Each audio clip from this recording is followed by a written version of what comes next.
It's such a journey. Born on the streets of Accra and keeping in touch with the dream of playing your basketball at the very top, the pinnacle of the game, the National Basketball Association we love to call the NBA here in Ghana. Surely a path that many Ghanaians only dream of. The difficult footsteps of Ben Bentil, and to an extent Pops Bonsu, who was even born in London, looked improbable for even the brave basketball players on these shores. Amida Brimah, let that sink in. He's the latest Ghanaian and only the second bred in Accra to make the jump. Brimah stays as a young man at Happy Home Primary School, afternoons spent as a young adult at the Tudu Lebanon House Court, and time in the Galaxy Basketball Academy in Accra were key to his development. Brimah had his college education at the University of Connecticut, where he starred in their basketball team. Starting 69 games, he made 100 appearances for UConn, scored 644 points, and recorded 390 rebounds as well as 280 blocks. He made the American Athletic Conference All-Rookie team as well. Amida was signed by Chicago Bulls in 2017 for the Summer League, although he was included by the San Antonio Spurs, but was waived, hence joined the Austin Spurs. He played 48 games for the Austin Spurs in the G League in the 2017-2018 season, signed for Partizan in the Belgian League, returned to Austin Spurs in 2018-2019 season. He got waived by the Indiana Pacers prior to this season and joined the affiliate Fort Wayne Madans in the G League, and later signed a two-way contract to feature in the NBA for the Pacers. After 2 games already with the Pacers, especially with his first taste of NBA action, he scored 6 points, made 3 rebounds and 2 blocks in just 9 minutes. Now, meets the new Indiana Pacers man, Amida Brimah. It's been a tedious journey, you know, just coming from Ghana, and just like we all know that Ghana is not a huge country when it comes to basketball. So just like coming into high school and going to college, you know, it's been a challenging journey in general, but I think eventually, I mean, it's worth it. It's worth the trials and the tribulations that I had to go through to get to where I am now, you know. And yeah, I'm excited and stoked to be here right now. Right. So, did you see the move coming? I mean, were you giving hints, or it hit you by surprise? So I would say it caught me by surprise because going into the G League bubble, I'm just coming off an ACL tear, and like I've taken 2 years off of just like, you know, just rehabbing and just getting ready, trying to make sure when I come back, I'm gonna be just been locked in and just like trying to prepare myself for whenever I come back, I'm gonna be 100% go, you know. So I wasn't expecting like, I mean, I'm doing all this because I want to be ready whenever the opportunity arises, but like I wasn't expecting that to happen because I've been healthy for 3 years already before this happened. And nothing happened. So when the way it happened was very crazy because I've been to training camp with the Pacers the year I tore my ACL. And then I came to training camp with them this year, and I couldn't even play in training camp because I had to figure out some stuff with my visa, and I couldn't play. So I was even going to the G League bubble. That we had 15 games in G League bubble. I was only able to play 10 because I was still figuring out my visa stuff, and so coming off an injury and going into the bubble, I went into the bubble just playing, not playing any full court, no competition, no 5-on-5, nothing. I literally went from an ACL tear into straight playing games. So it was like I was only able to play 1 pickup in general. So like when I was in the bubble, I wasn't playing at my full best. So I was like the only team that knew how good I am would be the Pacers, because nobody knows how good I am. Because if you want to call me out based off what I did in the bubble, I don't think I did enough to be called up in the like for what I did in the bubble, because I was still kind of probably like 85%. I was not my full 100% yet at that point, you know. So I was But then when I went back home, I started feeling back. I started again feeling like I'm back to my normal self. I'm feeling better than my normal self. Actually jumping higher, like I was moving really good. So I was like, all I'm waiting for right now is an opportunity.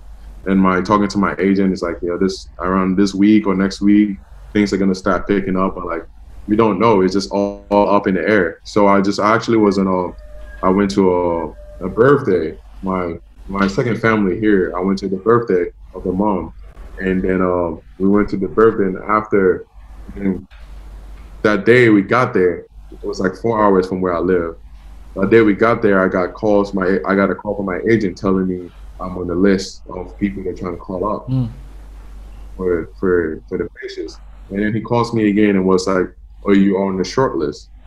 And I was like, "Okay." And I didn't want to get too excited, to be honest. I was like trying to keep an even, I didn't want to get too emotionally high and just like, and it not happening, I'm just gonna be disappointed. So I was just like trying to stay even and level with my emotions, and then how do you call? And then he calls me again. It's like they're actually considering signing you. So they're actually considering signing you. And then when he said that to me, I was like, "Oh, okay. I think I'm gonna have to." He was like, "You need to pack your stuff and come back and go back home, because when that happens, it all happens quick. Because like as soon as that happened, they're like, book a flight, you gotta go. So I literally I got there the day, and I'd leave the next day. 4-hour drive, came back, and then I got a call, and then I was going about my routine like I usually do. I work out in the morning and then do basketball at night. So after my lift, I was like, I got to go fix my phone and get a new phone. And then on my way to get a phone, I get a call from my agent. It's like, "Welcome to the NBA." And that was when, and then literally from that call to whenever my flight was, 3 hours later, my flight was booked to come to Indiana. Well, that's some story. That's some story. Yeah, that's some story. So how did it dawn on you? I mean, how did you take it? I mean, that you were going into the NBA proper, knowing your background, where you started from, the country you're coming from and everything. How big was this to you?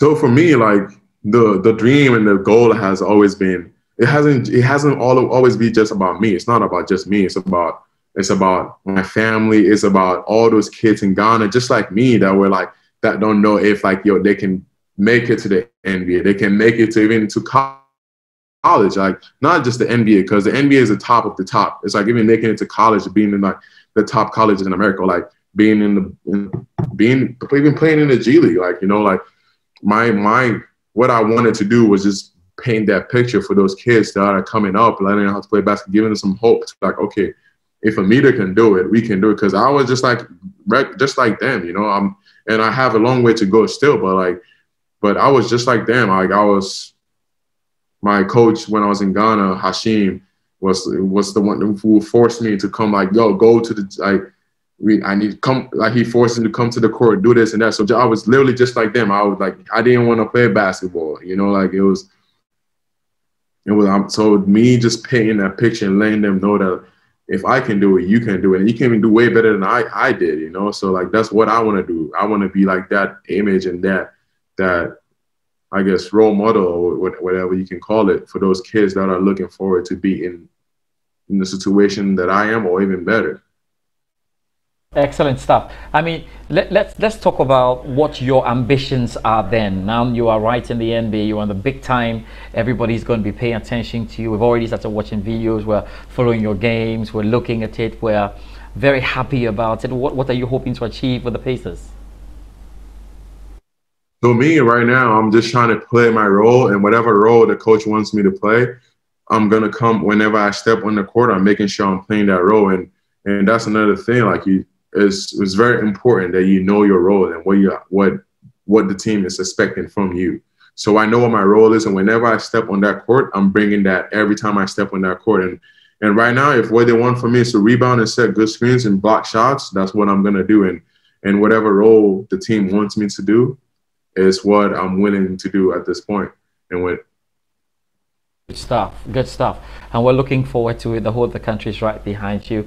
Now, I know how difficult it is to make the transition to college, make the transition to the the G League, and then make the transition in there.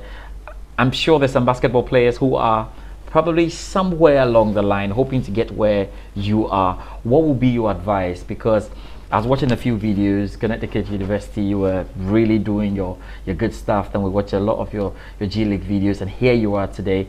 What kind of advice have you got for people just along the line, somewhere, you know, on the same path, trying to get to where you are? I would say, obviously, we need more opportunities in Ghana, and I think the government should be like more invested in basketball, because basketball is becoming a huge sport now, you know. So I think the government should be more invested into it. But I think so we can get more opportunities to be able to, like, you know, display the talent, because I think Ghana has a lot of talent. It's just like we don't have the how do you call it, the opportunities to be able to do that. But I think what I would say to those kids is just like, you never give up. Like, if you believe that, you have to believe in yourself first before anything. And like, it all begins with hard work. Whenever you work hard, it's easy for you to believe in yourself. But when you're not working hard, it's hard for you to believe in yourself, because you don't, like, what are you basing your beliefs on?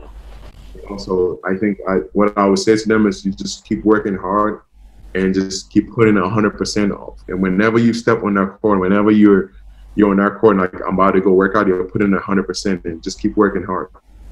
Right. Just a final one before I let you go. You spoke a lot about your family.